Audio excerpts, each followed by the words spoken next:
Hey guys, it's Eric and I'm back here on public land again. Scouting an area I'm pretty familiar with on this for a couple years.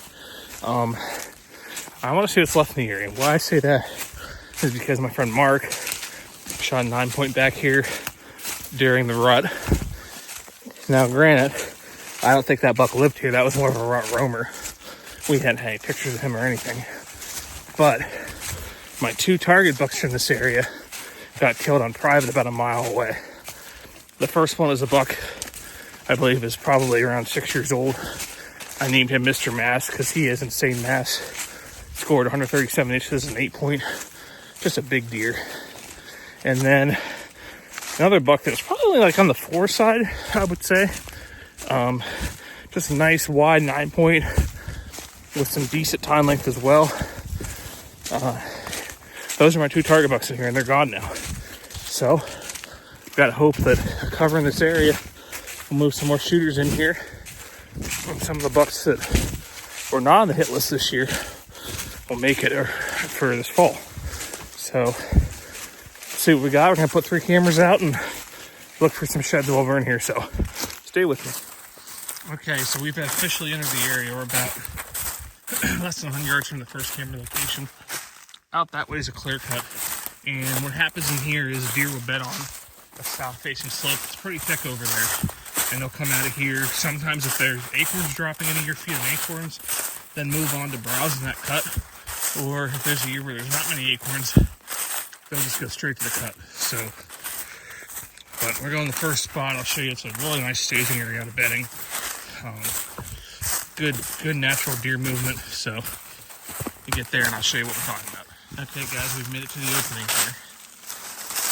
And deer will travel a couple different ways through here, but down that way is the bedding, the primary bedding area in here. And sometimes there are some scrapes along this and whatnot there, but multiple good trees to climb into here, so you can see a pretty heavy trail right here. Both those shooters are in this area, plus a buck I hunted for a while named Mr. Stickers, who I'm pretty sure died of old age last year. And camera's going right in that tree like it normally does, so here's what we're looking at here. Okay, first camera's up. Cover this little staging area outside of bedding. As you can see, it's thicker than you know what, so it's prime bedding. So gonna move out here and go to the next spot. Okay, we're at the second camera location, going right at that thin tree just to watch this trail. They use this trail and they come out here. That's actually the way that my buddy Mark's buck came when he shot at this shooter in the rock cruising for a doe. So get up in this tree, be able to see, watch this trail come back to bedding, as well as this, which I'm actually going to look back on there a little more just because of how much deer came through there compared to this, about even. So get that camera up now.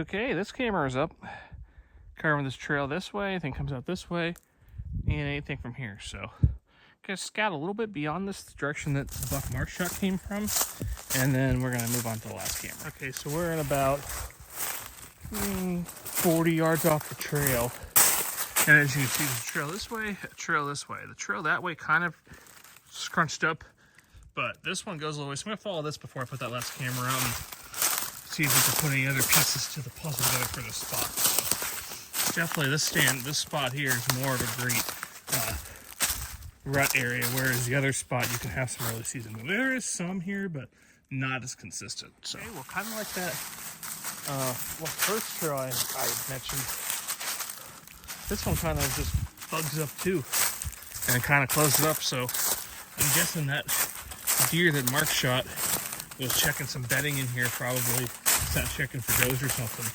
and coming through, and just came on one of these trails out because it really gets thick in here. So one thing about these when you're in public is you got to find the thick cover. If you're not hunting thick cover, unless it's a field edge early season, you're wasting your time. So gonna get out of here and get that last camera up. Okay, third and final camera is up. I decided to lock this one before filming her in the first 2 times. And this camera here more is just kind of inventory. Get stuff moving through here. It's a lot of nighttime activity, but there's some daylight activity here. And also check on the people, because this is really the only trail down through this clear cut, and see if anyone's going back mainly where I'm hunting. So a lot of people might not want to burn a camera on that, but I think it's relatively valuable. So that being said, I'm gonna scout our way out. Probably scout around the cut, see if we can find the shed, and then head back out. Okay guys, just to give you an idea of the size of deer this area holds, look at this rub.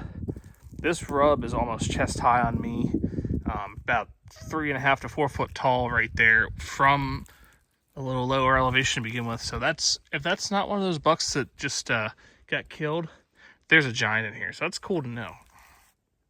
More rubs along this cut. I mean, it's definitely bucks using this area. I'm be very interested to see what I got in the camera in terms of new bucks that moved in, as well as bucks that weren't shooters last year that turned into shooters. So very, very good. The rubs in this area and these cuts are just insane. Just insane. So like I said, it'll be interesting to see what's in here this year. The rubs in here are just insane. I mean, I know all these bucks didn't get killed, so I know I said this multiple times. I'm going to say it again. I cannot wait to see what's alive this year. So, gonna walk out here and do a quick wrap-up video. All right, well, we're heading out. That was a good trip. Got my 3 cameras out. I have 13 cell cameras out. Lithium batteries, I know, last me through the season. Once a day send, so a few I'm monitoring for turkeys. Of course, the spring gobbler coming up next month, but this is pretty much a deer spot. I've never seen turkeys back in here. Now, they are out on the GC power line to this, but back by these cuts, not so much. But the rubs in there are insane. I mean, I think of anywhere I hunt, this spot has more buck rubs. You know, I lost the cat and mouse game to the Mr. Stickers buck back here 2 years in a row, and he was using the crap out of this before. Like I said, I'm pretty sure he died last winter, and had those 2 shooters here. Missed seeing him by a day a couple times. So, but yeah, good deal. We'll see what else we can find here. Just have a few more cameras to get up, and just feels good to be ahead of the game. If you have any question about this area, please drop a comment below. Tell me what you think of what you see in here. It was an area you'd hunt, and thanks for watching.